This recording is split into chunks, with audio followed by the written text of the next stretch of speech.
Subcommittee will come to order, and good afternoon to everyone. Over the past 20 years, much has changed in Vietnam. Some Vietnamese are a little richer, but universally recognized human rights remain elusive for most. The Vietnamese Communist Party has opened up a bit to the outside world, but remains closed to the idea of democracy and the rule of law. U.S.-Vietnamese relations have warmed because of Vietnam's fears of China's increasing economic power and its incursions into the South China Sea. But human rights improvements have not come from so-called better relations. The administration has included Vietnam, a dictatorship, among several democracies in the Trans-Pacific Partnership, granting potentially lucrative trade benefits to communist leaders. Shockingly, during his recent trip, President Obama gave up the U.S. arms embargo. In other words, the U.S. is poised to provide lethal weapons to a brutal dictatorship that jails and tortures dissidents. Where are the background checks, Mr. President, of those soldiers and secret police who will have access to sophisticated weapons? Who will monitor the use or abuse of these lethal weapons? What is triggered if U.S. supplied weapons are used to commit atrocities? The reality is that the administration chose to reward one of Asia's most repressive regimes with the region's worst human rights record without getting any tangible progress on freedoms and liberties. We did hear the administration touting the bilateral labor consistency plan it signed as part of the TPP, but as submitted testimony by Jackie Bong Wright states, as of today, independent labor unions remain prohibited. Labor activists are in jail, and labor organizers are severely beaten. That the Vietnamese also detained and prevented civil society activists from meeting President Obama during his visit was not just an insult to the president, it is a bare-fisted demonstration of Vietnam's repressive government. His visit was an epic failure of diplomacy. The president has said repeatedly that he wants to rise above history and heal wounds with America's old adversaries. But that is not done by signing bad deals with dictators, giving them lethal weapons, and getting nothing in return. This is short-sighted, misguided, and driven by an ideological agenda more than a clear assessment of long-term U.S. interests. The end result of the president's visit is that the American people now get to subsidize the lifestyles of Communist Party leaders and underwrite their repression of religious communities and rights advocates. Vietnamese Americans have asked this Congress and the last three administrations to prioritize human rights concerns with Hanoi, but a small group of Vietnam, quote, experts in Washington veto these plans, holding on to the mistaken belief that trade, investment, and engagement will bring about political reform. Trade, investment, and engagement failed to change Vietnam in 2001, when the bilateral trade agreement failed to bring reforms in 2007, when Vietnam joined the WTO, and it will fail now. Just look at China for what will happen when authoritarian governments get rich. They get the resources they need to expand censorship and repression, to grow their secret police and military capabilities, and above all, to stay in power.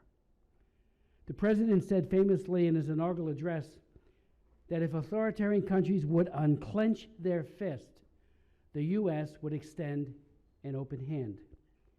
But I see no tangible evidence that Vietnam or Cuba or Iran, for that matter, have unclenched their fists. In fact, just the opposite is true. The president seems more interested in photo ops of dictators than standing up for persecuted individuals who share our desire for freedom, democracy, and human rights. This is not smart diplomacy. It is a surrender of U.S. interests and values. Sadly, the president's legacy will be the propping up of a communist old guard when he should be standing with the new generation of freedom advocates in Vietnam. We should stand with the oppressed, not with the oppressor. We must stand in solidarity with them. Over 100 prisoners of conscience remain detained in Vietnam, including human rights lawyer Nguyen Van Dai, I met with Win Van Dai in Hanoi in 2005, and his courageous wife, Vu Min Khan, testified at a subcommittee hearing several weeks ago in anticipation of the president's trip. Why did the administration not demand the release of Vu's husband and all of these other prisoners, and to do so in public, to be strong and bold, yet diplomatic? Father Lee was released into house arrest a few months prior to his sentence ending, and this is not a human rights breakthrough. Father Lee went into prison healthy and vigorous, but emerged sickly and broken. I met him years ago when he was under house arrest another time after being released from a long incarceration. He is an amazing Catholic priest, like so many of the leaders of the religious communities, including the Venerable Taekwondo, with whom I also met with he continues to be under pagoda arrest. I have met with a broad spectrum of Vietnam's rights advocates, religious leaders, and young activists, and I know there is a younger generation of Vietnam, 66% of Vietnam is under the age of 40, that looks to U.S. leadership. They want the United States to push for political reforms and universally recognize human rights. They hunger for the type of liberty and a life they see enjoyed by their relatives in New Jersey, California, Virginia, Texas, Louisiana, and in many other parts of this country and around the world, places where the Vietnamese diaspora have migrated and have flourished and have been great citizens. It is for this reason that I am asking and making another push to pass legislation that I've authored, known as the Vietnam Human Rights Act. This bill has passed 4 times, only to be blocked in the Senate, first time back in the year 2004. The bipartisan Vietnam Human Rights Act will restore the rights priorities to U.S. policy toward Vietnam and will limit U.S. non-humanitarian assistance that goes to Vietnam until there are concrete human rights protections. The bill also says that Vietnam should be designated as a country of particular concern, CPC, for its religious freedom violations. Just last week, I chaired a hearing, and Dan will remember it well. We had the ambassador at large for the International Religious Freedom Office and the former chairman of the commission, and the commission has made a very strong and consistent appeal to the IRF office to put Vietnam on that CPC category. It had been taken off prematurely during an economic agreement in the false hope that there would be deliverables that never happened. People who came forward, including those who signed Block 8406, a wonderful human rights manifesto, found themselves targeted because they signed on and did so openly in the belief that somehow, after the agreement with the United States, there would be a new era. That era has not happened. We all know that CPC designation worked when it was used by the Bush administration, but again, I believe that the Bush administration lifted it prematurely in anticipation of, but without concrete changes made. The Communist Party is not Vietnam's future. That future lies with the Win Van Dais and many other advocates of political reform and human rights who seek our freedoms more than our trade. U.S. policy must send the unmistakable message to the government of Vietnam that human rights improvements are important to better relations, critically linked to our mutual economic and security interests, and will not be ignored, nor will they be bargained away. The President failed to send this message. It is up to the Congress and the next administration, although there is some months remaining in this one, to restore the right priorities to the U.S.-Vietnam relations. I'd like to now yield to my friend, Mr. Donovan, for any opening comments. Thank you, Mr. Chairman, and I'd like to yield my time to give the witnesses more time to testify. I look forward to their testimony and for their insight into the relations between our country and theirs. Thank you. I'd like to now welcome our distinguished witnesses to the witness table, beginning first with Pastor Ruma Lone, who was a Montagnard pastor with Christian and Missionary Alliance and later became chaplain of a Montagnard church that is affiliated with the Southern Evangelical Church of Vietnam. His church has 36,000 followers, and the authorities often showcase it to foreign missions that visit Central Highlands. Pastor Lone was the head of his church only in title. The government put in place an administrative committee to oversee all operations of the church. It made all decisions and Pastor Loan had no say whatsoever. Every statement of Pastor Loan must be vetted by this committee and pre-approved by the public security apparatus. In June of 2014, Pastor Loan and his wife came to the United States at the invitation of a local church, but has not returned under the threat of arrest. We'll then hear from Ms. Katie Duong, who is the overseas representative of the Popular Bloc of Cao Dai religion, also a member of the Advisory Committee for Religious Freedom in Vietnam. Till recently, her father, Mr. Duong Zhu Wang Li Yang, a senior member of the Popular Bloc of Cao Dai, continued to lead it in Vietnam. Facing increasing threats by local authorities, he fled to Thailand early this year, but has continued to lead and advocate for the Popular Bloc of Cao Dai religion, and has filed multiple reports on violations of freedom of religion to the UN Special Rapporteur on freedom of religion and belief. We'll then hear from the Reverend Win Tin Dong, Dr. Tang, I should say, who I've known for 25 years or more. Dr. Tang came to the United States as a refugee from Vietnam in 1979. After earning his PhD, began volunteering with Boat People SOS in 1988. Now serving as head of Boat People SOS, Dr. Tang has worked for the past 25 years to resettle 20,000 boat people to the U.S. after they were rescued from Vietnam, and also has worked to rescue more than 4,000 victims of trafficking. He has received numerous awards for his extensive work on human rights. He travels extensively to Asia, and I would note parenthetically on the Boat People, it was Dr. Tang who alerted this committee. It resulted in 4 hearings, including a closed briefing hearing with the administration in the hopes that they would reform their efforts to send so many back who had been found to be real refugees. And as a direct result of his leadership, those 20,000 people came in under the Rover program, and it had not been for him, that would not have happened. So thank you. Those families are deeply appreciative, as am I and this committee, for your leadership. And then we welcome back again Mr. T. Kumar, who is Amnesty International's Director for International Advocacy. He has testified many times before the U.S. Congress on human rights abuses. He has served as a human rights monitor in many Asian countries, as well as Bosnia, Afghanistan, Guatemala, Sudan, and South Africa. He has also served as director of several refugee ships and camps. T. Kumar was a political prisoner himself for 5 years in Sri Lanka for his peaceful human rights activities. Amnesty International adopted him as a prisoner of conscience, and now he is on the leadership side trying to help many others and to rescue many others from that cruel fate. I'd like to yield to Chairman Rohrabacher if he has any opening comments. I am upset that this administration, but I ought to be fair to this administration when I say that, because I've been upset with other administrations as well, Republican and Democrat, when it comes to issues like being serious about human rights, and where we sit so often, American leaders can sit right next to tyrants and gangsters and not even bring up the fact that they have a one-child policy, for example, in China, where millions of babies were being murdered.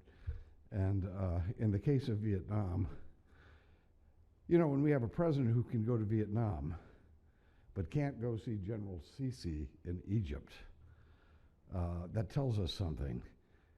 The government of Vietnam is in no way consistent with what the American people believe is honest government and consistent with any of the principles of democracy that we believe in. And this administration has just basically closed their eyes to those particular fundamentals that are supposed to be the basis of our own government.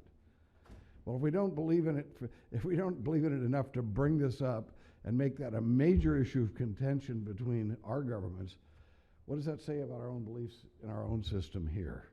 So, Mr. Chairman, again, I always admire your willingness to spend your time and your effort to focus on the fundamental issue that really counts, and that is whether we respect the human rights of the people of whatever country it is, and whether we expect those governments to maintain a certain standard. Vietnam is nowhere near that standard, and the United States needs to say so aggressively. And if indeed they want to make things better, we should work with them and try to make it better. But at this point, they certainly haven't come close. And thank you for holding this hearing today. Thank you, Chairman Rohrabacher. Pastor Lung.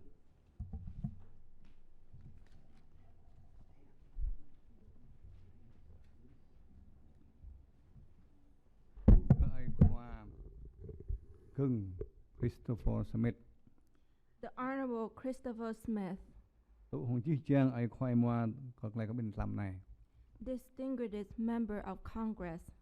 My name is Juan Ruma. I was born on February 12, 1950.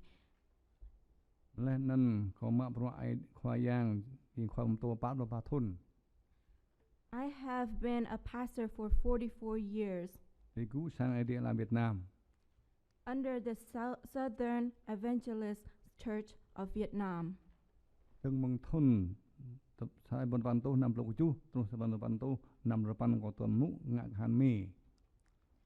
From 1967 to 1969, I assist American Special Force during the Vietnam War.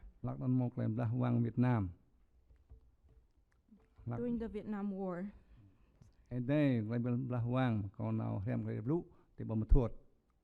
After the war, I went to biblical school in Ban Mê Thuột to study theology.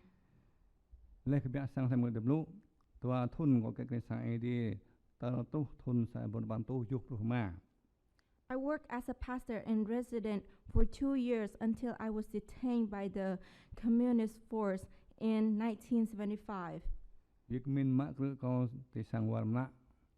I was imprisoned for 8 years.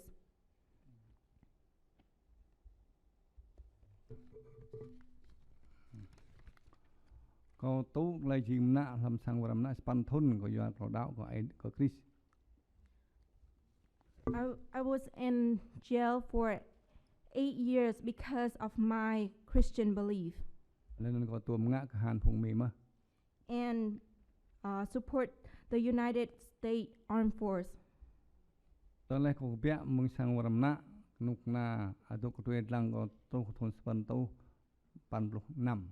After my release from prison, I remained under house arrest until 1986.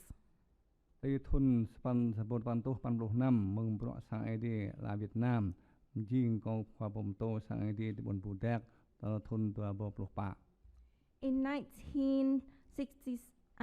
1986, I was appointed by the Southern Evangelical Christian of Southern Vietnam to be in charge of the Evangelical Church in Budak Village, where I remained until 2014.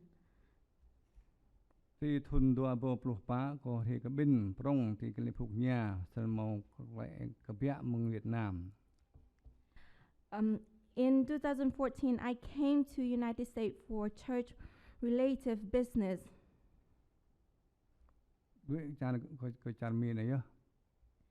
But then found out I could return to Vietnam in safety.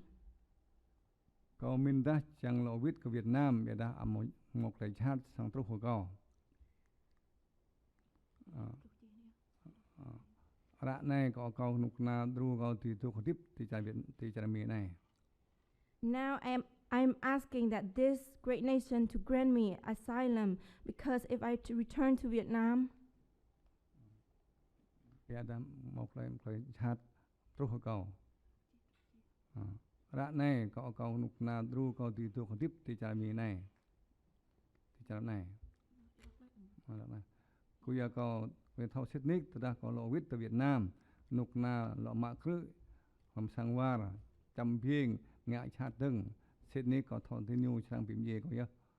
because if I return to Vietnam, I will be imprisoned again, tortured, and even killed.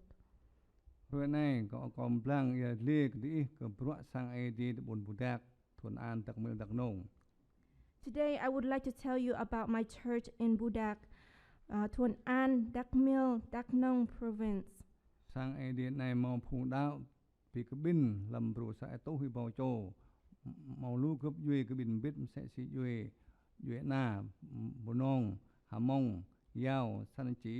nung tay là nền kinh. This church served approximately 100,000 followers throughout Đắk Nông province. There include ethnic Bunong, Hmong, Yao, Sa Chi, Nong, Tây, and Kinh. Thun tua bo của chú Hà Nội nhiều pre thì có đừng sang ID thì bù đạc. In 2007, Hanoi allowed the congregation to build the church in Budak. Thế nên mới mau sang ID bây giờ mày mau cái từ ý nghĩa làm cái đạo what cái từ ý nghĩa làm bữa cái sang ID ô. Even though we have a church, we do not have the freedom to practice our religion. Hùng nào việc mình thì nhiều pan cái chấp của tôi làm cái sang ID. The Vietnamese government controlled the exclusive committee that lead the church. Rất lự mày chẳng rồi khoa kịch cái mày sang nào hơn ở cao cái đuôi mừng xạ cuộn tỉnh Đắk Nông pre cái đuôi lo hin. Anytime we want to hold election for the exclusive committee, we have to inform the sub-district, district, and Đắk Nông province police to request their permission. Mai phung sa ID chỉ hơn thầu chỉ chẳng năn phung chẳng gừng ở nục na hay lao hin thì nhoi chẳng xem lại tiếp thì gỡ. The church must provide full name of all candidates for background check. Phung tìm gừng các lại ra po năn nhoi amo tuom ngã cả han nục na thùng Việt Nam ô. To be eligible, a candidate must not have been in service of the South Vietnam government Kan tuom mut cả han phoro ra. or a member of the Furo United Front for the Liberation of Oppressed Race, Kan tuom cọm riêng lại cái tân quyết nục na Hà Nội ra. or any deemed to be opposed the Hanoi government. Làm rồi ra mò thành biết hồng phung bị là mừng nục na.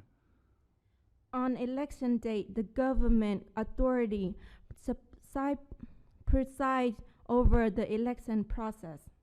What có rồi bị nã ngàn đùm ra có để gỡ phung ra bị mau phung nục na thì bị bình biết thì rồi nằm sẽ mà. The government authority also attend and observe all ordination ceremony. Rất lự phung sai thì chẳng có một ra là có bình sẽ xin Noel rồi Park rồi bị cô ủng mộ món đã tới gì khoa bom tội cao lại đưa nục này lao hin thì bình. When the church wants to celebrate holidays such as Christmas, Easter, offer wedding or funeral service, the pastor must get prior permission from the authority. Tum mung sang bin là nên tum bo xuôi mung tu có bin. Specific date, time, duration of the service, What hơn bre thao có đi nhu tum ino phung he có lại có bin năn. as well as the number of participants. Khoa bom tô brem tô lại tô có nục na có xem lao có chu ruồi nhiều tu lao mới sang tổ lại. The pastor must provide the text of his sermon to the government 7 days before service to prior approval. Nục na tôi xem what po blue làm klem tổ lại. The government even control the word that we can use in our sermon. Amodi pia o yang chat. It is forbidden to use such word as devil, Bây giờ pia ma quý thì nhiều lụm blue blang lại mì qua. because in Vietnamese, ma quỷ can be flipped around to spell as mỹ qua, Lại ta lại phung mi sang lộ ri. meaning that American coming back. Màu lu lại là nhiều xoay ta ta lại po yo yang chat ăn sẽ mơ. For such absurd reason, we may not mention devil in our sermon. Mai màu dim tô lại ô Giêsu sang lộ ri. Similarly, we may not say the Christ is coming again, Nhung blue cơ mai lại phung mi sang lộ plak vít cơ Việt Nam. because the authority interpret that as meaning American will return to Vietnam. Hung nục na Hà Nội lại cơ phung sai đi chinh phung hiểu hơn lại đạo phung mi. The Vietnamese government accused Protestant, Protestantism to be an American religion. ắt mà sẽ mơ tơ mày pia bộ blue nghe min ắt min da cơ mày blue cơ cái nông chả là chả mi dơ chả là nghe Neither way, neither may we use the word freedom because the government believed that freedom referred to America as in the land of the free. phung nục nam ít nuôi con nọ tôi có xem làm rõ kinh kèm phung đạo làm sang ai đi The authority also sent their operative to come and monitor our service. tơ da từng làm cái bị cái bin của phụ bộ tận tra bị pre blue tấu drong lại chắc có đáng lâu lại có đáng lâu lại nên có nục na lại chắc có bộ kẻ kia. At the start of the service, the program leader must recognize and give thanks to the Communist Party and government official first. Lại nó mới lại chắc có ai đi And then we can give thanks to the Lord, tấu drong phung tôi riêng lại có bin the guests, and the church một tấu drong phung đạo là chỉ chăng một bộ ta có lại có bin năn in that order. làm thun đua bộ lục phá In 2014, câu là năn mộ có một lại chắc khi có bin thì chả mi này my wife and I came to the United States at the invitation of a local church. có trúc thế này có một mạm tâm rạ mừng khoa bom tô tiền Việt Nam hơn thao đâm lộ pre mày lộ Việt Nam ô. As soon as we're in the conference, we received notice from fellow pastors in Vietnam advising me not to return because the authorities were investigating my children about our whereabouts. Phung công ăn tôi mu phung nặc cho mềm sẽ mơ. Phung nục na Hà Nội ắt đinh đạo nhớ chiên bộ hơn tình yêu bìm gì sai cho bộ đạo hà mong chiên bộ đạo làm sao ai đi có cái gì. The authorities suspect that I had disclosed to the world the death by torture of a Hmong member of my church. Thôn đua bộ plu hết lâu khoảngวันngày chỉ cho bộ đạo sức xua rồi cứ chỉ sai cho khoai sang giang làm sao ai đi mày. In 2013, Hoàng Văn Ngài, a faithful and dedicated deacon at our church, Phung công ăn mạ ba gỡ có sang hoa rồi chăm gỡ tới gì. was detained and beaten to death. Hoa phung công ăn yêu cầu là nằm khứ mò bre hơn ô tờ ta đang thao thì nhiều rướp nam có cái tiếp cầu tờ hơn cái này tờ ta không cái này. The authorities ordered me to never mention this incident and threatened my life if I dare to define their order. Thôn đua bầu lục pa mò cái hiên cái trái cơ sang giang Hoàng Văn Ngày ye có doa thì nhiều trăm cơ chi là cha thao. In 2014, news about Deacon Ngai death by torture became known to the world. Nên lúc na là cầu nhớ hơn cái trái biết đã có một tầm hơn ô. The authorities suspect that I was the source of information. I was not. Ta đã có lọ plak huyết của Việt Nam rồi này cầu tình yêu sang mắc rứ ngại chát chăm phiền chăm phiền câu thọ xích tình yêu sang phim gì công sẽ xin nhầm gì lẽ vàoวันngày. Regardless, I return to Vietnam now. I will be detained, tortured, and likely killed the same way they killed Deacon Hoàng Văn Ngài. Sa cái lẽ cái lan snack nhớ cái mai tua phung nặc cho mai tục tiếp tới Việt Nam. It has not been easy on me and my wife because our children are left in Vietnam. Có cái đi tục tiếp thì cho nên miền này ăn căn từ thầu đây thầu cái này sang tươi thuốc năng ai xuôi mà đã làm đồ xả thôn cơ mày tìm thì thầu. I am applying for asylum in the United States, but it can take years for my faith to be decided. Là cho nên mi Chính sa bố chan một lệ nghe cực là đạo. America is a land that was found in religious freedom. Tu thôn này cao lẽ mò phùng băng hê lẽ có cha làm mi này. Just like the immigrant and refugee from hundreds of years ago. Chính sa bố cha một lệ đạo. Thì cứ min cơ cầu thì lẽ thì hàng ya cái si là cha mi cầu lại lẽ mừng cái ngại chát có ya đạo có bu cái nghe. I have reached the shore of America seeking safety and freedom. Cầu lu mà cầu thì phùng khoai mua khoa pan cọ cái cha mi này đam mưu pit ô lắc lại nuôi tu tiếp thì rong lần la thì gỡ tú lại cái nắp nhai gặp ruồi có giờ thì gỡ chuẩn đáo cái idea chính idea thì gỡ. I ask that you, as leader of the United States, to never forget that millions of people around the world are suffering every day, all because of the God they believe in. Còn đi ru đông gang pre de gỡ là nan ru đông play de gỡ po là nan mo na com sẽ này mơ cầu sang tú mơ lại chat mừng lại nục na Hà Nội. I ask that you continue to protect them and also that you protect my wife and me so we do not have to face persecution in the hand of Vietnamese authorities.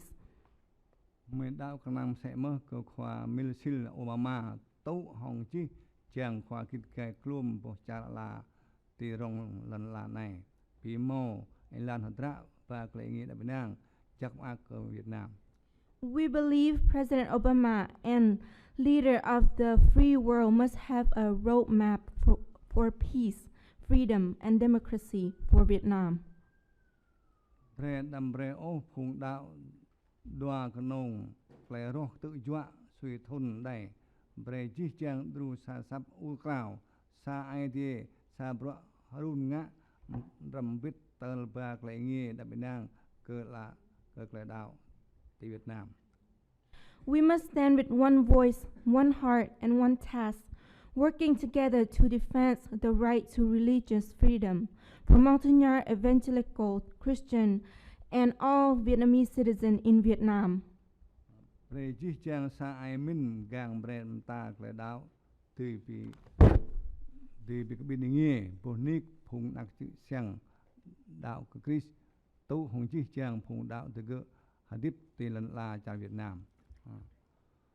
Lại chắc có khoa em mua lại chắc có khoa em mua bre rồi này lũ tal sa pa lũ sa thun cầu trang mang hơn ra lại trút này từ nạp tỷ lại chắc có khoa em mua hạt min có phùng đặc chữ sang mai tú lại cái nạp hạt tiếp làm lại cái nạp nhai tua lại tiếp ý nghe đã bên nàng. Thank you for the privileges to speak freely for the first time in 41 years. Thank you for remembering the Montagnard people and taking a stand for our survival. May God bless you and the United States of America. Câu ai đi ít mươi cái ý chi chang vật là cha mi này. May God bless you and the United States of America. Câu ai đi tốt là cái ý đàn ru câu đi ru tức là câu thuốc thì cha mi này giờ có mỗi gì thì mi mà. He said, thank you for the time to speak and his chance to be here in America and he want to stay here so he could save his life. Pastor Luan, thank you for your very courageous and compelling testimony. It really is extremely helpful that the American public, this subcommittee, the Congress, hear what you just said, as well as our other witnesses. So I on behalf of all of us, thank you so very much. I'd like to now recognize Ms. Duong. Please present your testimony. Good afternoon, ladies and gentlemen, Mr. Chairman and distinguished members of Congress. My name is Katie Yung Skiba, and it is my honor to be here today to present about my religion, Cao Dai, which is a very small religion founded in Vietnam in 1926. Now, we Cao Dai people call for unity, love, peace, and respect for all other faiths. And we have our own faith, rituals, traditions. However, the the Vietnamese Communist government has been trying to change everything. In my presentation today, we have 3 parts. Government takeover, ongoing persecutions, and our request for support. So the government took over our main temple after 1975 and disbanded all the leaderships, organizations, and they basically told us to go home. And after that, they confiscated our main temple and all other temples. And after a while, they appointed their people, the communist people, to control the temple and the whole Cao Dai religion. They changed our rituals, and they forced all of us to obey their disciplines, which we do not agree. And because of that, we've been facing a lot of ongoing persecution since then. I would like to show you a few pictures of the recent.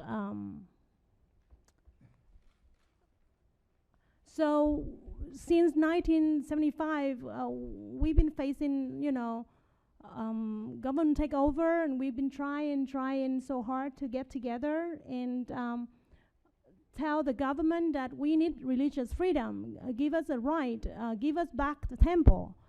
This happened in May last year when almost 1,000 people go back to the temple asking them to let us hold a meeting to elect our own leaders instead of you forcing the communist leader on us. And they basically banned us from approaching the temple. And if I can show you, a lot of people could not get into the premises. And it's kind of dark, but you can see the man was arrested.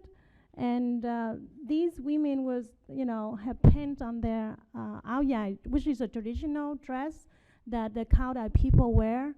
You see, so these are things that happened. And at the funerals, if we don't let the communist Cao Dai come to host the ceremony, they will attack us.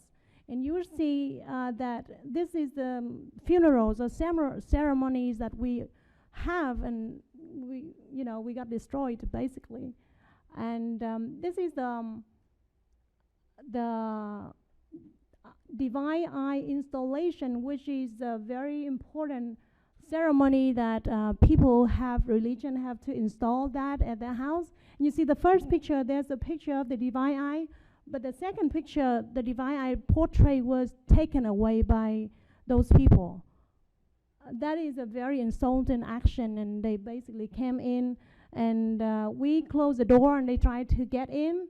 They attacked us, and these happen like ongoing. It's not one incident. It's been going on and on and on. And we got hurt.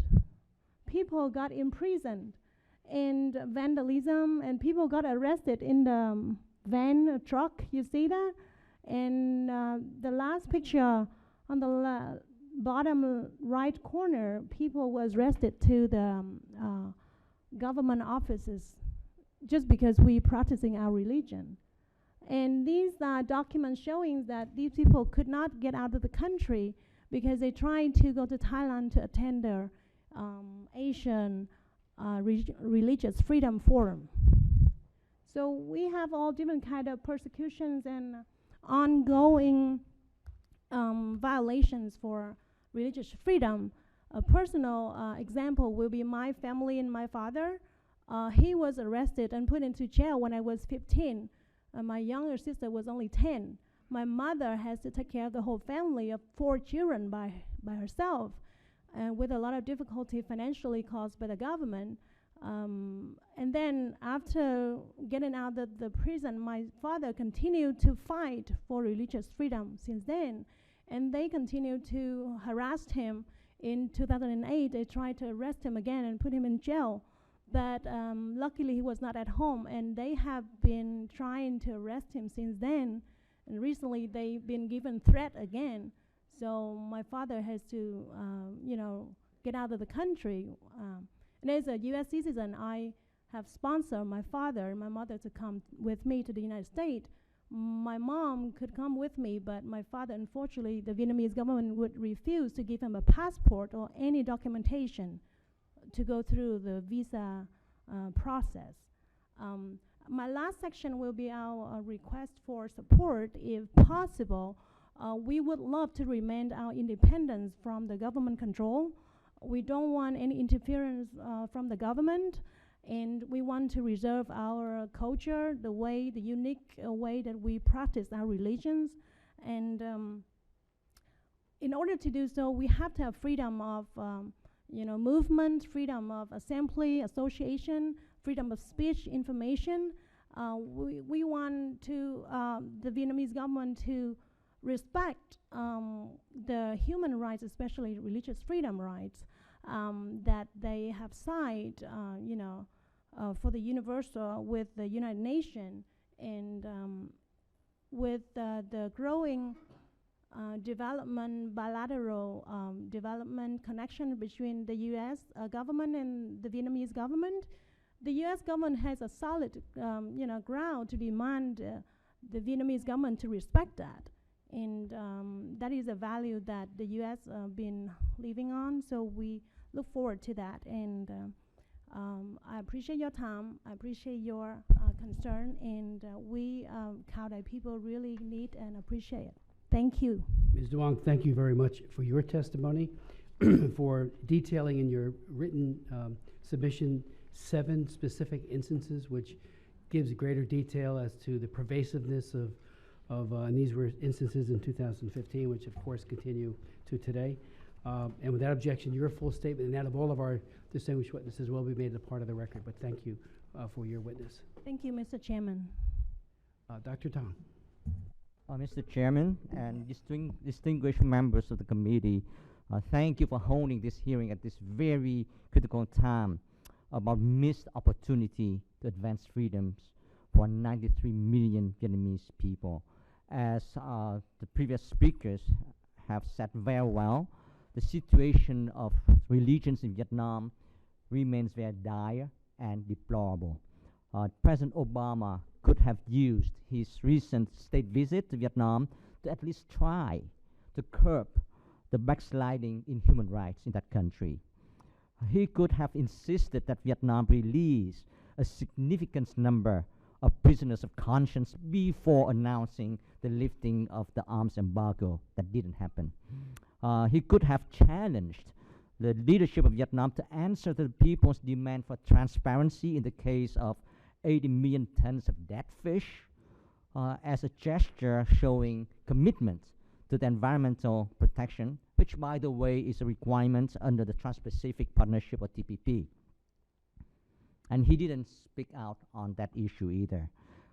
President Obama could have demanded unhindered access to individuals he wanted to meet, comparable to the level of access accorded to the Vietnamese president when he visited the United States. Or President Obama could have called on authorities to honor the Convention Against Torture, which the National Assembly of Vietnam just ratified, by investigating and prosecuting known violators, and there are many of them. President Obama didn't do any of the above. Disappointingly, of the hundreds of prisoners of conscience, only Father Nguyen Van Ly was released, and only by 10 weeks in advance of the end of his term of imprisonment. Hundreds of peaceful pro-environment protesters were arrested, detained, and some were even beaten the weekends before and after the president's state visit to Vietnam. Civil society members invited to meet with the president were confined to their homes or even kidnapped. On top of that, 2 American citizens were abducted and detained. And by the way, one of them is here in this room, Dolly Khu. She was one of the American citizens kidnapped and detained in Vietnam. The president brought home to America a $11.3 billion US deal for Boeing, which is great. however, nothing for human rights. And the backsliding has accelerated of late. In just 1 week, 3 months ago, in just 1 week, 4 bloggers and 3 land rights activists were sentenced to a total of 23 years of imprisonment. Many former prisoners of conscience who were only recently released from prison or house detention have been rearrested, such as, and you know him very well, Mr. Chairman, lawyer Nguyễn Văn Đài, land rights activist Cấn Thị Thêu, and pro-democracy advocate Trần Anh Kim. Many independent religious communities are facing increasingly brutal repression. Last August, a Hmong Christian was arrested the day after his meeting with members of the U.S. Commission on International Religious Freedom, USCIRF.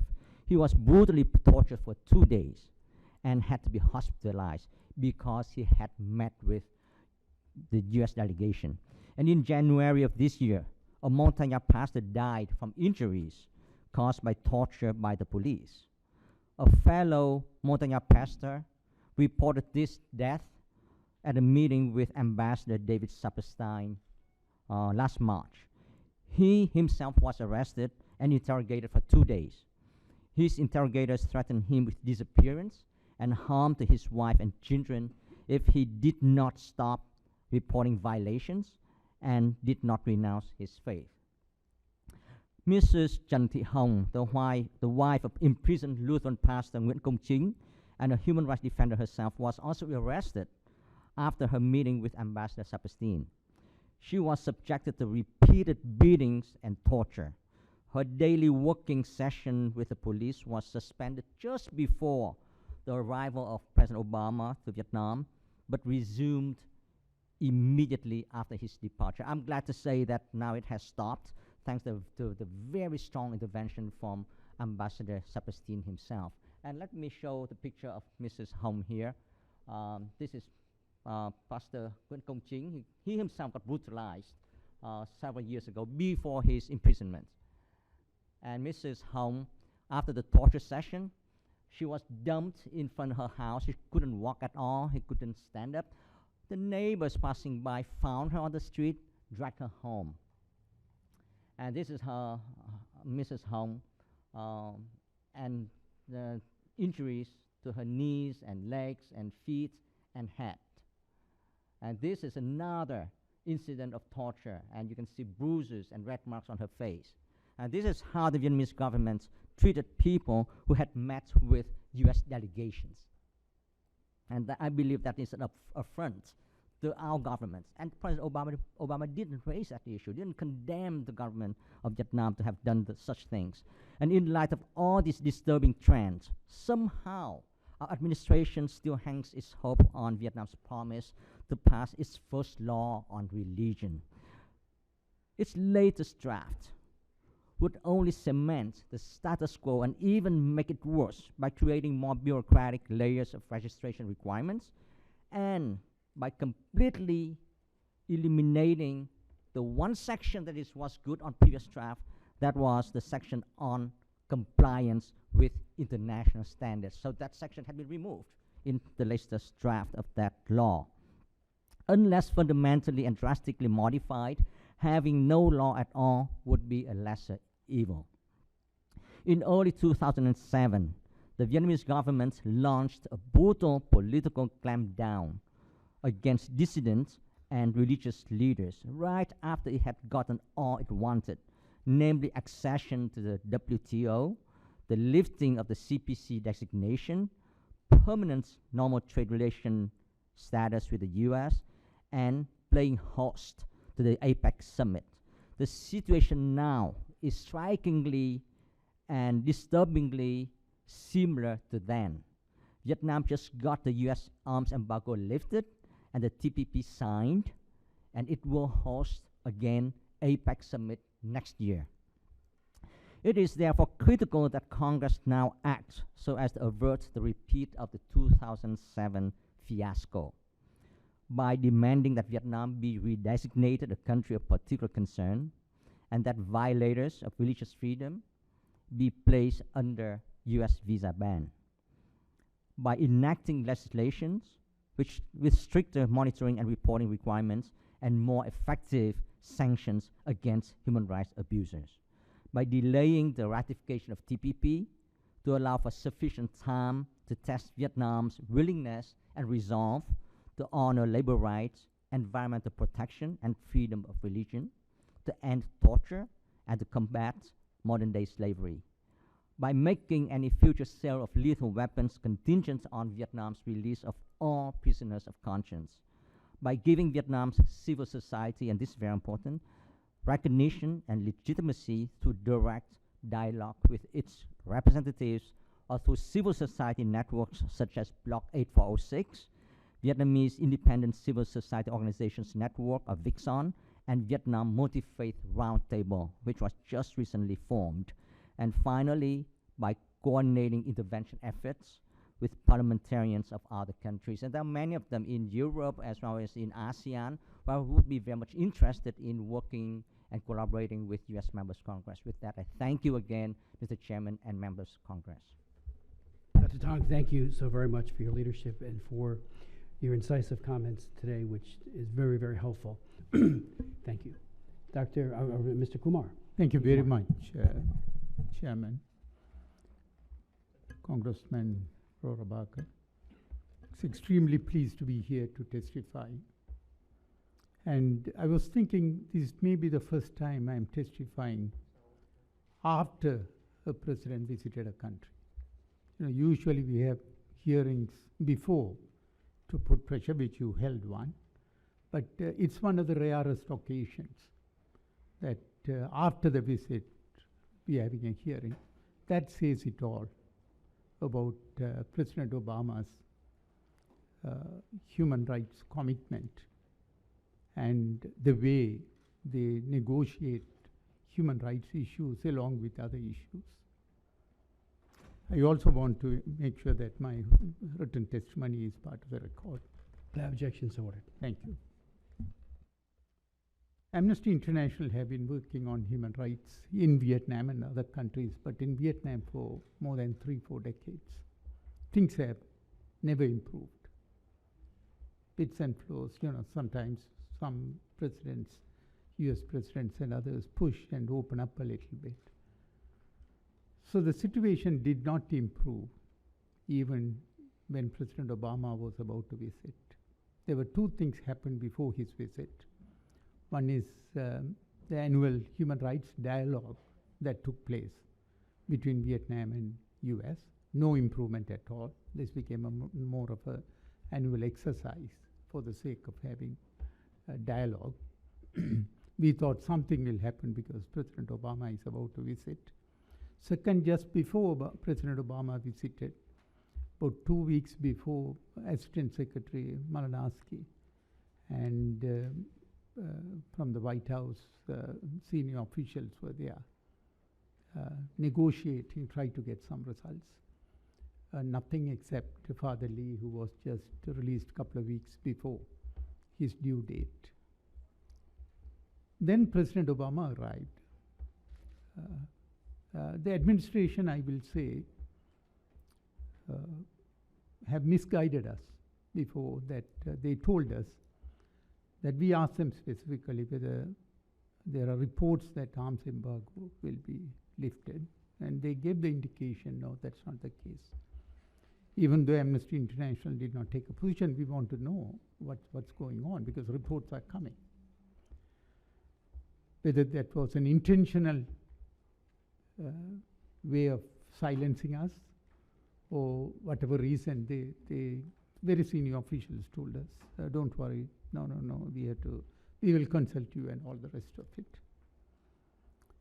And everyone knew that the trade agreement TPP was one of the main reasons, one of the President Obama's legacy. He wanted to keep that as a legacy. So these two issues were there. He went in, obviously, being nice to Vietnam is to get TPP on board, them on board. And also to everyone's surprise, he announced that arms embargo will be lifted. Okay, you have done all these things. You have given more than enough Vietnamese may have expected. But what in return you got was a slap in your face. In a nutshell, that's what happened. While he was there, people were arrested for peacefully protesting. People were held in communicado, house arrest, tortured. And it's very rarely we find when a US president is visiting a country, the host country pretty much treat someone whom this particular president or any US president is caring and supposed to speak out, abusing them. That kind of raises a serious question about how Vietnamese authorities look at President Obama's administration and also as US.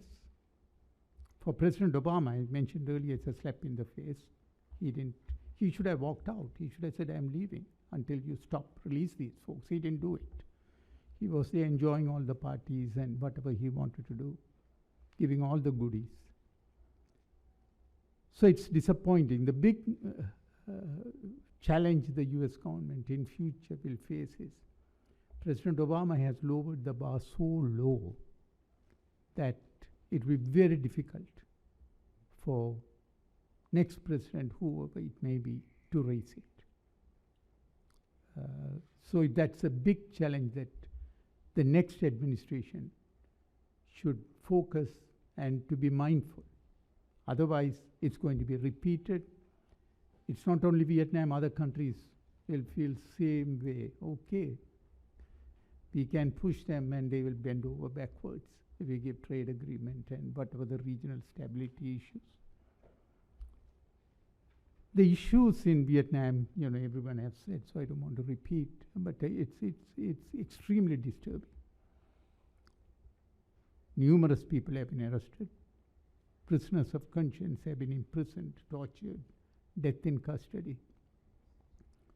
The list goes on. No institution is free there. Everything is under the control of the government, including the judiciary. So, no judiciary, no independent judiciary, no independent media, no independent institutions, nothing is there. It is the government that controls everything and decides everything and lock people up, anyone who raises any voice. So, as I mentioned earlier, President Obama trip has sent an extremely negative impression to people of Vietnam and to people around the world that you don't have to take US seriously when it comes to human rights. Thank you very much, Chairman, for inviting me, and looking forward for the questions. Mr. Kumar, thank you again for your extraordinary candor. You, for years, no matter what the country that is being highlighted and focused upon, have always given such extremely valuable insights, unvarnished, no matter who's in the White House, Republican or Democrat, and I think that serves, obviously, the victims and the potential victims so extremely well. And to break this pattern of complicity, in my opinion, that this administration has engaged in with dictatorships, you're right, we need to be still hoping, maybe against hope, that this administration will find its voice on human rights and stop the rhetorical flourish and be substantive. I would just say, I've authored a number of laws on human rights, as you know. The International Child Abduction Law is called the Goldman Act, Sean and David Goldman International Child Abduction Prevention and Return Act. That legislation has a report attached to it, and as well as other aspects to it. Last year they got it wrong, famously wrong, about Japan and other nations. It was due on April 30th. That report is late. It'll probably come as soon as we go into recess, when everybody in the House and Senate are out of town. I mean, how cynical is that? The Trafficking Victims Protection Act last year. I'm the author of the Trafficking Victims Protection Act, and the TIP report that comes out annually was due at the beginning of the month, if not earlier. That has not yet arrived. Last year, 14 countries were erroneously placed or given passing grades when the TIP office itself thought those 14 countries should have been what we call Tier 3, as you know, egregious violators, and then subjected.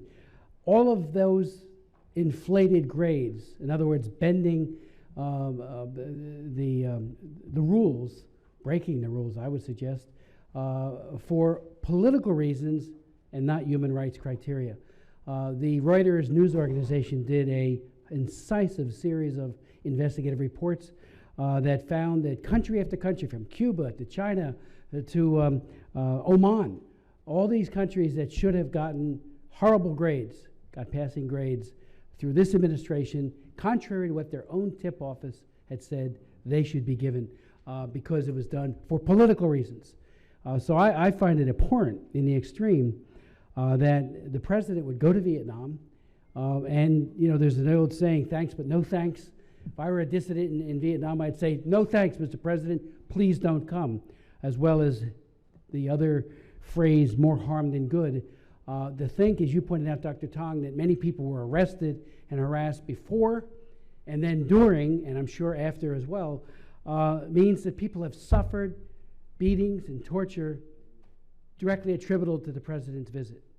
That's unconscionable. The president should be on that phone. He should have said to the leadership in Vietnam, even while there, you do any more of this and I'm out of here. And I will make an international incident.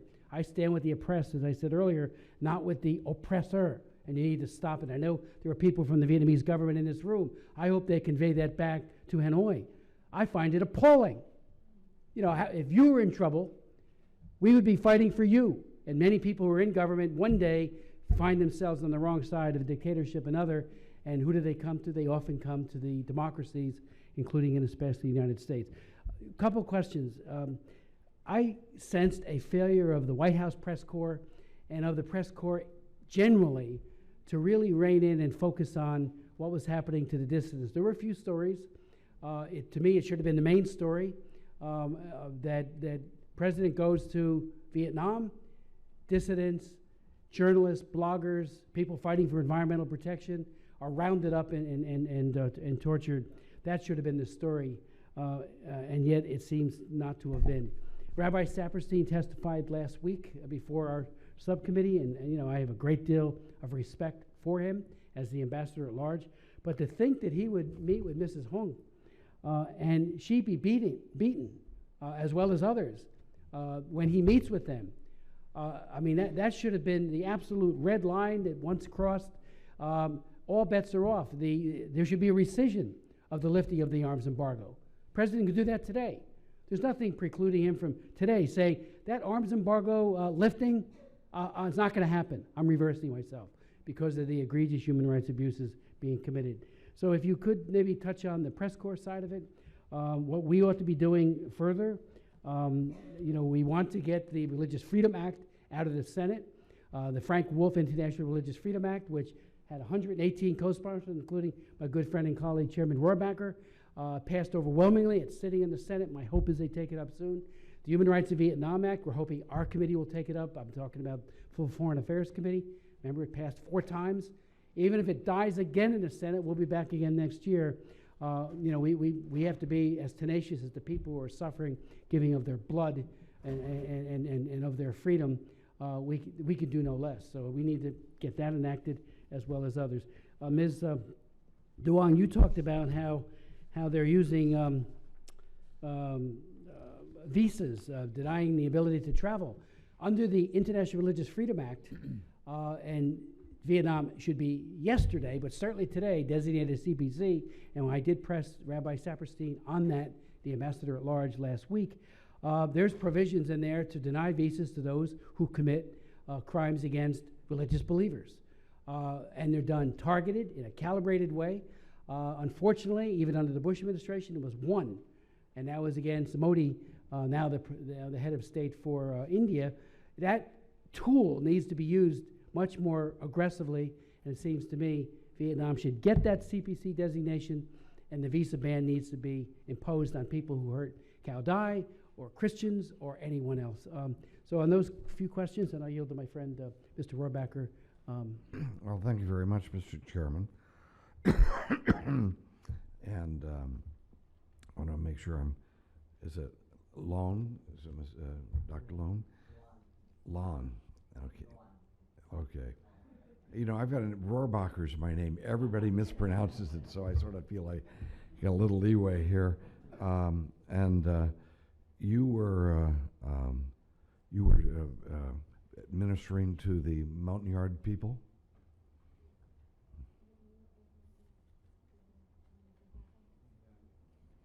Yes, and when did you leave the Central Highlands?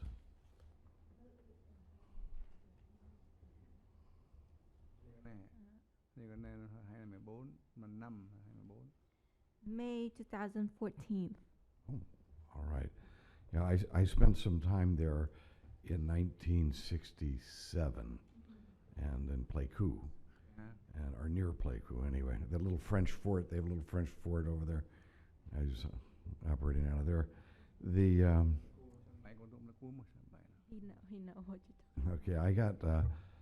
We won't go into what's going on in that fort now. I mean, it's kind of interesting what they did with it. But I know that the Montagnards were incredibly brave people. And did they suffer disproportionately after the Americans left? Was there those people who had allied, those Montagnards who had allied with us, did they suffer more than other people in Vietnam?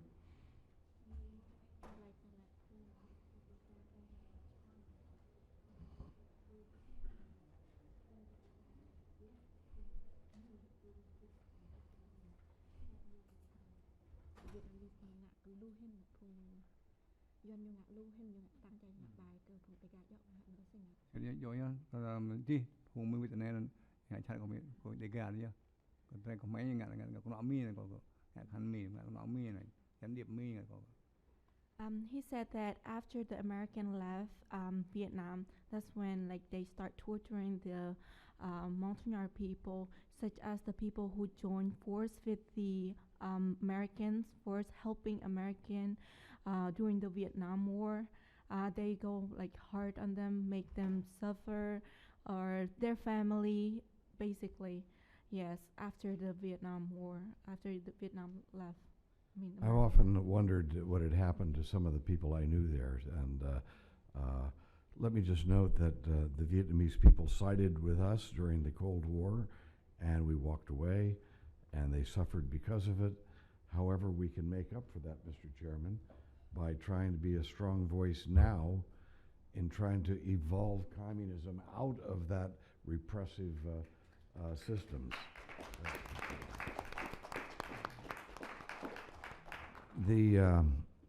Let me ask, does anyone here believe, well, first of all, in Vietnam now, they still use all these communist slogans? Do they still use the communist slogans to control the people?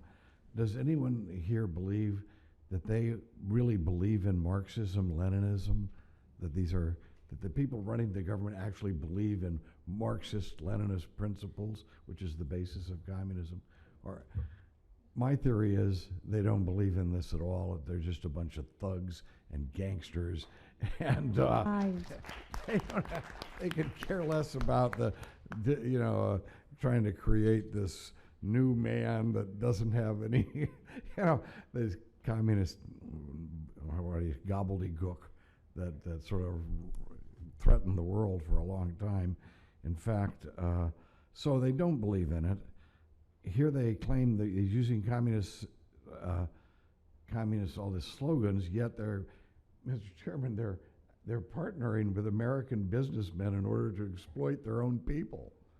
I mean, now we have a partnership between the ultimate capitalist and these Vietnamese, quote, leaders, the gangsters who run the country, and then they have the gall to say that they're communist when they're partnered with they're exploiting their own people, and they're partnering with our own companies. Now, I'm sort of ashamed of our own companies, but Americans who are willing to use a totalitarian control of a people under the name of communism in order for them to make a profit. We saw that in China as well. Let me ask as well, right now, let me see,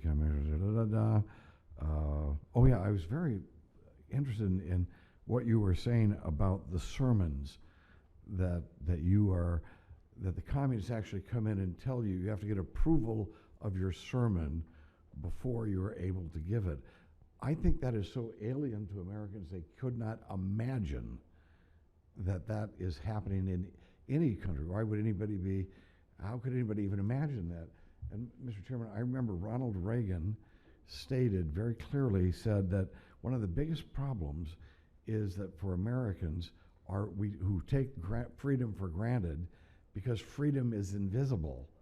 Freedom is when you don't have someone having to look at your sermon before you give the sermon. Freedom is when you don't have to get permission to do something before you do it.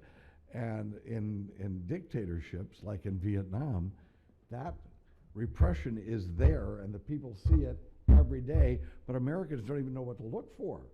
And that's why hearings like this are very important. And let me just note that it was very poignant, sir, when you said that you're not allowed to use the word freedom.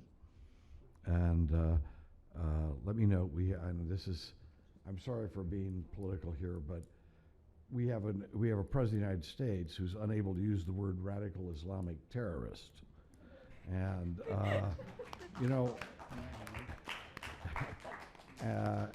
these people know that words have meaning, and that's why the regime now, the gangster regime in Vietnam, know that words have meaning. They don't want that powerful word there, because freedom also implies responsibility, accountability, because you have freedom of press, which you don't have under this communist system.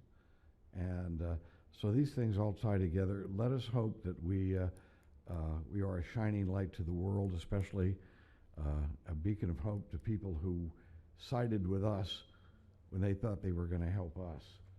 And thank you again. I do believe that now's the time for the American people not to succumb to partnership with this TPP they're talking about. How could we possibly go along with a document, with an agreement that allows these gangsters to possibly be on a commission to decide whether or not we are in compliance with a trade treaty?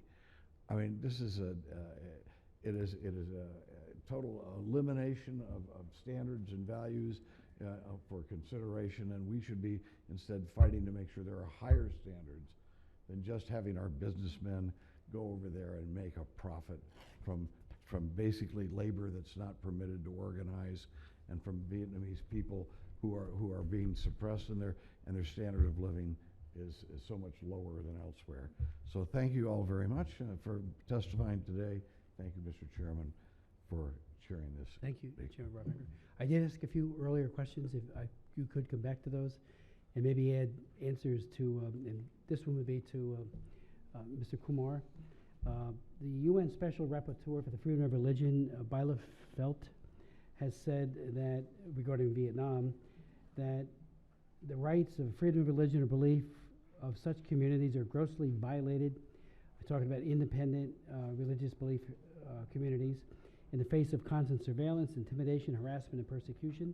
And of course, Pastor Luan's church at least has some recognition, and yet he has had such terrible experiences.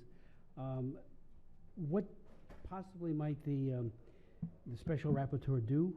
Secondly, in your testimony, you talk about the UN Convention Against Torture, entered into force in February, and you also pointed out that the We Are One campaign launched in March a letter to the UN Human Rights Council, so another bite of the apple, if you will, of trying to get the UN further engaged on human rights there.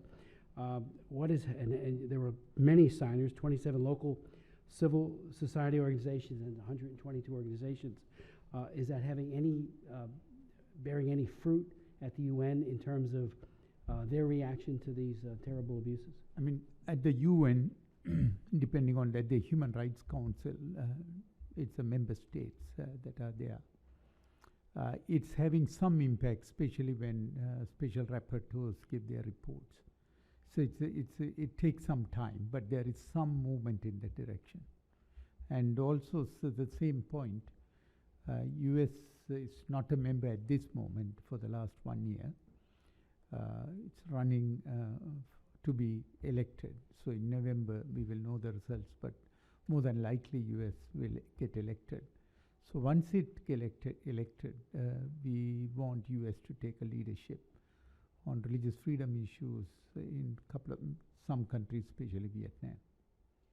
Let me ask you, with regards to any of you who would like to respond, obviously if the United States leads with transparency and strength and really speaks truth to power, it not only affects the dictatorships of the world, including the one that's being focused on, but also I would think the other democracies who might take their lead from that. But as you said, if we lower that bar so low, it's like everyone just doesn't care or cares a lot less than they would have. And the dictatorships like China and North Korea and Iran, Cuba, look at that and say they've abandoned human rights. It's all talk. It's all rhetoric. And I'm wondering, when Raul Castro said to the president, or said in that meeting, give me the list of prisoners and I'll release them, he should have said, here's the list. He was sitting right there. The State Department has a list. We have a list. We've made a trip down to the embassy of Cuba several weeks ago, trying to get a visa. I want to go. I want to give a list to Raul Castro. I was told that by the ambassador here in Washington to the United States from Cuba that there are certain parameters that would have to be followed about who I could meet with in terms of the dissident community. And I said, do other congressional delegations do that? And he said yes. So they're all pre-screened. Only certain people can be spoken with or to in a orchestration of a Potemkin village, and they come back glowing about how great things are in Cuba. Well, we see this happening again and again. So that whole idea of human rights leadership, if you would like to answer that. Let me also ask you, Pastor Luan, you talked about Deacon Nye being beaten to death. You might give us some additional details about that. I know it's very painful, but just so we know what happened in that instance, so we have it fully on the record in terms of that brutality. But maybe you could start, Dr. Tang and others.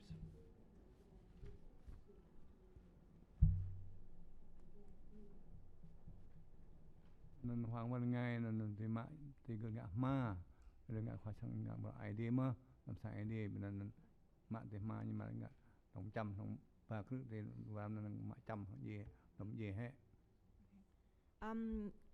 He said that Deacon Huang Van Ngai is faithful. He's deacon, and one day he went to his farm, and they went to his farm and beat them there, and bring them to their office, their jail, what you call them, and just torture him and beaten him to death.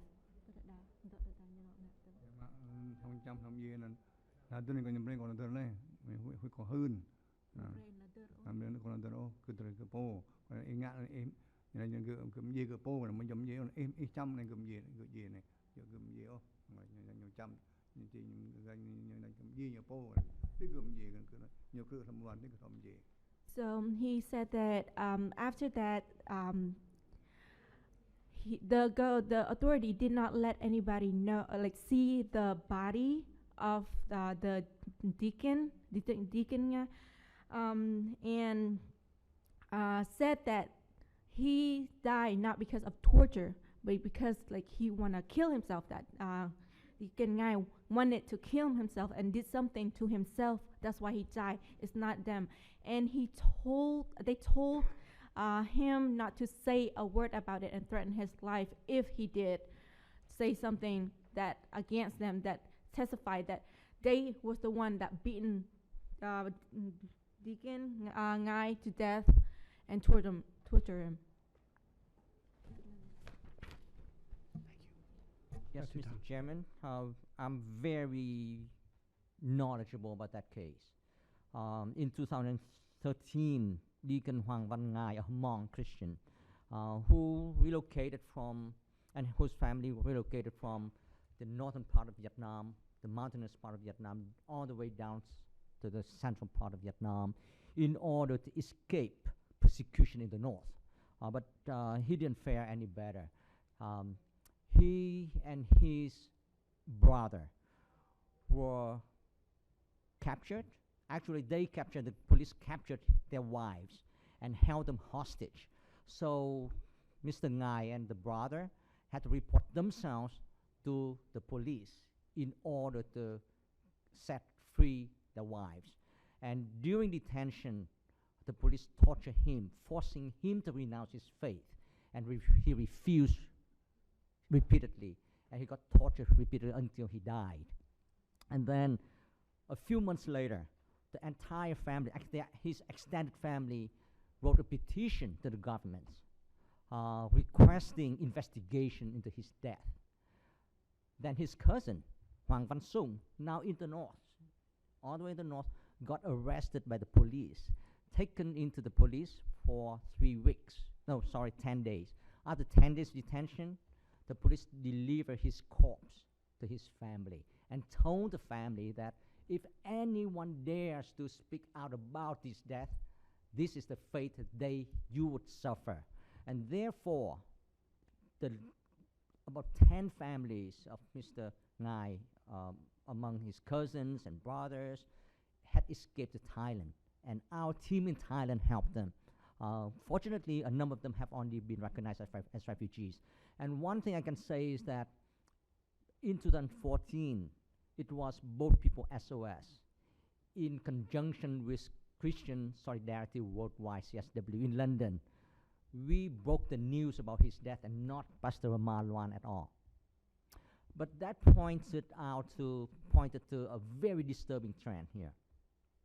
The perpetrators of torture have been treated with impunity in Vietnam, while those who reported or believed to have reported torture and human rights abuses are being persecuted and threatened with incarceration, imprisonment, or even death.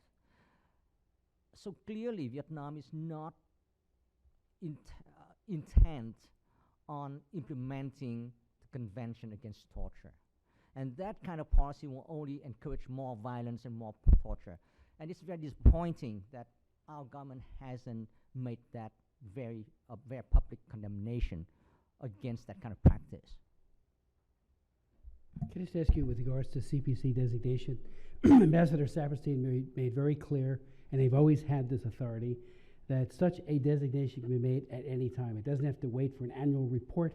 When the information on the ground merits it, a designation, either improvement or a downgrade, in other words, a CPC designation, can be made.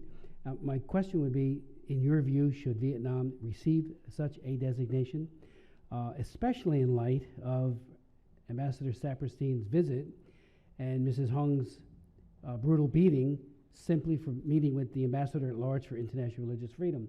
I mean, if that isn't an outrage that is like a tip of the iceberg for all the rest of the cruelty meted out by the Vietnamese, I don't know what is. But your thoughts on that? Mr. Chairman, clearly it's systematic because there's a law, there's a system. It occurs everywhere and not just in one place, repeatedly, not just one time. It's egregious. Torture is egregious. Forced renouncement of faith is egregious. Imprisonment is egregious. And it's ongoing. So if we just go by the books, clearly Vietnam should be designated as CPC. No doubt about that. I'd like to point out one other thing about the UN Special Rapporteur on freedom of religion or belief. Last year in September, we organized the first conference on freedom of religion or belief in Southeast Asia. and we held it in Bangkok in late September. And a number of Khao Dai religious leaders and dignitaries came to that conference to meet with the UN Special Rapporteur. And when they returned to Vietnam, they were placed under a visa, a travel ban. And that's what Ms. Duong just mentioned. So that is very outrageous. There's an agreement between the Vietnamese government and the UN Human Rights Council.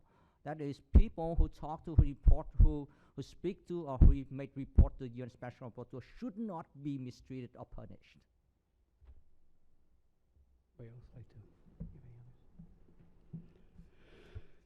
any others? I'll just conclude, Pastor Lawan, when you talked about and testified about how the government controls the words that can be used, it reminds me of there was a National Geographic documentary about this eye doctor who went to Pyongyang and was actually helping people with cataracts and other eye problems, and many went from being almost blind to being able to see. Kim Jong-il was then presiding over that, it was the dictator then, and his picture was in this mass meeting room where everybody gathered to thank the doctor. And the thanks to the doctor was slim to almost none, and their praise and worship of the dictator just eclipsed all else. It was the government, the cult of personality, and obviously when you have an insecurity on the part of a government like Vietnam, where they have to have thank yous first to them, then to God and anyone else, and all of the other wordsmithing that they impose upon even those that are recognized churches, it just shows, I think, a gross insecurity on the part of that government. A psychiatrist could have a field day with that, it would seem to me. Dr. Tang, did you want to comment on it? That's about that. I would like to remind everyone here that what's happening with Pastor Rama Luan's church is actually about a church that has been legally recognized by the government of Vietnam. His church is probably the largest Christian church in Central Highlands. And if there's the Department of State delegation, or USEF delegation, or members of Congress visiting Vietnam, they most likely would be invited to go to that church to showcase how much freedom of religion there is in Vietnam. And yet, behind closed doors, that's what's happening. A member of that church, a key member of that church, Deacon Hoàng Văn Ngãi, was tortured to death because he refused to renounce his faith. And then his pastor was prohibited from making any mention about his death. And then family members had been tracked down and threatened to the point they had to flee their home villages. And now the pastor is now in the US fearing persecution or even imprisonment and death upon return to Vietnam. So that's how a state-sanctioned church is being treated, let alone unrecognized independent religious communities just like the Khao Dai group here that she's representing. Before I ask you if you have anything finally you'd like to say, I'd like to recognize in the audience two very distinguished persons. First, Joseph Rees, Ambassador Rees, our first ambassador to East Timor, or Timor-Leste, who also served many years ago as Chief of Staff and Chief Counsel for the International Operations and Human Rights Committee. And frankly, when we were doing many of the initiatives to try to rescue those people who are going to be sent back during the comprehensive plan of action, working with Dr. Tang, Joseph played a pivotal role in ensuring that those 20,000+ people came here, as well as other things. We're also, Ein Joseph Gao is here as well, former congressman and good friend, first Vietnamese congressman, and was a great leader when he was here. We miss him, but it's great to see him, and I know he works alongside Boat People SOS as well. Any of you like to say anything before we conclude? Yes, ma'am.